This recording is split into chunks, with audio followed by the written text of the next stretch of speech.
முன்னாள் அமைச்சர் செந்தில் பாலாஜி வழக்கு தொடர்பாக தற்போது நீதிமன்றம் தமிழ்நாடு அரசிடம் அனுமதி கிடைக்கவில்லை என்று தெரிவிக்கப்பட்டுள்ளது. அண்மை செய்தியாக தற்போது நாம் பார்த்துக் கொண்டிருக்கிறோம். விரிவான விவரங்களை செய்தியாளர் கிருஷ்ணா வழங்க கேட்டறியலாம். கிருஷ்ணா, வணக்கம். இது குறித்தான விவரங்களை பதிவு பண்ணுங்க.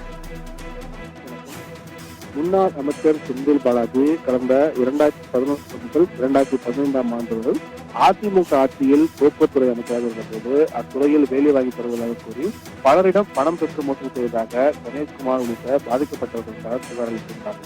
இதன் அடிப்படையில் செந்தில் பாலாஜி அவரது நண்பர்கள் பிரபு தயாராஜன், அன்னராஜ் உள்ளிட்டவர் மீது நம்பிக்கை மோசடி, ஏமாற்றுதல், கொலை முயற்சி உள்ளிட்ட பிரிவுகளுக்கு 47 பேர் மீது சென்னை மத்திய குற்றப்பிரிவு காவல்துறை வழக்கு பதிவு செய்தது. இந்த வழக்கு சென்னை MP, MLA-க்கள் மீதான வழக்குகளை இருக்கக்கூடிய சிறப்பு நீதிமன்றத்தில் விசாரணை உள்ளது. இந்த வழக்கிலிருந்து செந்தில் பாலாஜி உள்ளிட்டோரை விடுவித்து சென்னை உயர்நீதிமன்ற உத்தரவை ரத்து செய்த உச்சநீதிமன்றம் வழக்கை செப்டம்பர் 30ஆம் தேதிக்குள் விசாரித்து குற்றப்பத்திரிகை தாக்கல் செய்ய வேண்டும் என்று கடந்த ஆண்டு சென்னை மத்திய குற்றப்பிரிவு காவல்துறைக்கு உத்தரவிட்டது.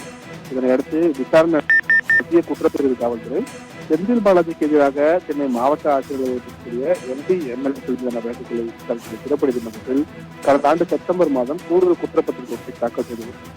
அதில் அரசு அதிகாரிகள் 900 பேர் வரை இந்த குற்றப்பத்திரிகையில் குற்றவாளிகளை பெற்றுள்ளதாக தெரிவித்தது. இந்த வழக்கில் குற்றம் சாட்டப்பட்ட இன்னும் சிலரை விசாரிக்க அனுமதி மற்றும் ஒப்புதல் கடிதம் அரசிடமிருந்து கிடைக்கவில்லை என்றும் தெரிவிக்கப்பட்டது. இந்த நிலையில் இந்த வழக்கு இன்று மீண்டும் நீதிபதி ஜெயவேல் முன்பாக விசாரணை கண்டபோது காவல்துறை தரப்பில் ஆஜரான வழக்கறிஞர் கூடுதல் குற்றப்பத்திரிகை ஏற்று வழக்கை நடத்துவதற்கான அனுமதி இன்னும் தமிழகத்திலிருந்து தங்களுக்கு கிடைக்கவில்லை என்று மீண்டும் அறிவுரை அளிக்கப்பட்டது.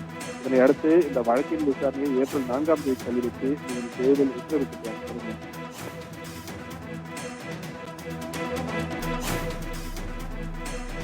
விவரங்களுக்கு நன்றி கிருஷ்ணா.